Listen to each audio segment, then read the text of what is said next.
Ukraine, Canada, NATO allies, Japan, Bharat ये वो देश हैं जो वैसे तो दशकों से अमेरिका के दोस्त और शुभचिंतक रहे हैं, लेकिन प्रेसिडेंट डोनाल्ड ट्रंप ने रातों रात इन दोस्तों के पीठ पर खंजर भोंक दिया और अब इस लिस्ट में एक और नाम जुड़ गया है, ताइवान का। You look at the history of Taiwan. Taiwan was developed because we had presidents that didn't know what the hell they were doing. They stole our chip industry. China's a very, very powerful, big country. That's a very small island. आज की video में देखेंगे कैसे America का वर्चस्व धीरे धीरे खत्म होता जा रहा है और चाइना का वर्चस्व धीरे धीरे बढ़ता जा रहा है। क्योंकि जब ईरान और अमेरिका का युद्ध हुआ तो ईरान जब दुबई और यूएई मिसाइल मारा तो अमेरिका यूएई और दुबई को छोड़कर सहारा अपना डिफेंस इजराइल को बचाने में रखते हैं। वही उसी तरह इस समय और उसी टाइम चाइना ईरान को अपने हथियार दे रहा था, बेच रहा था। और इसी तरह इस समय अमेरिका ताइवान धोखा दे चुका, ताइवान को छोड़ चुका है। दशकों से ताइवान अमेरिका के भरोसे अपने आप को चाइना के कब्जे से बचाता आया है। अगर अमेरिका ना होता, उसका प्रोटेक्शन ना होती, तो वो कब का चाइना का हिस्सा बन चुका होता। लेकिन अब thanks to president Trump, Taiwan की हैसियत अमेरिका के दोस्त से घटकर ग्रेट पावर पॉलिटिक्स में अमेरिका के एक प्यादे जितनी रह गई है, जिसे अमेरिका जब चाहे जैसे चाहे कुर्बान कर सकता है।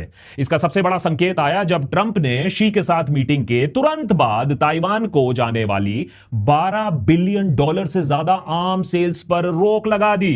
क्या ट्रंप चाइना से इतने प्रेशर में आ गए हैं कि अमेरिका की कमिटेड डील्स को भी कैंसिल किया जा रहा है? ट्रंप का कहना है नहीं, वो तो चाइना के सामने इस डील को एज निगोशिएटिंग चिप की तरह इस्तेमाल कर रहे हैं, क्योंकि डील करना तो उन्हें ही आता है और किसी को आता नहीं है। No, I'm holding that in abeyance, and it depends on China. It's a very good negotiating chip for us, frankly.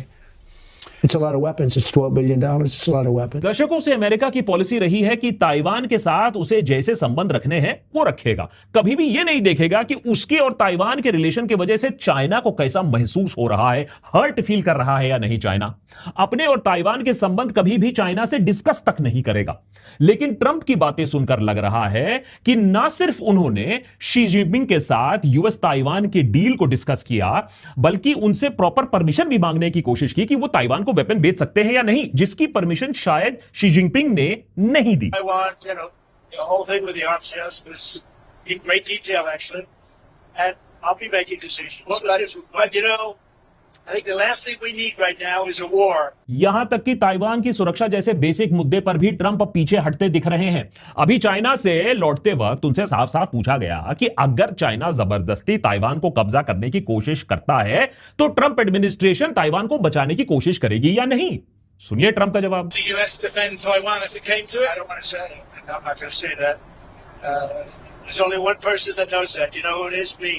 I'm the only person. अच्छा चलो मान लेते हैं कि अमेरिका ने कभी भी ताइवान के बारे में अपनी स्ट्रैटेजी को पब्लिकली स्टेट नहीं किया है, लेकिन शायद ही किसी अमेरिकी राष्ट्रपति ने ताइवान को धमकी दी हो कि ज्यादा उछलो मत, आजादी आजादी मत चिल्लाओ। I'm not looking to have somebody say, let's go independent because the United States is backing us. That's a very small island.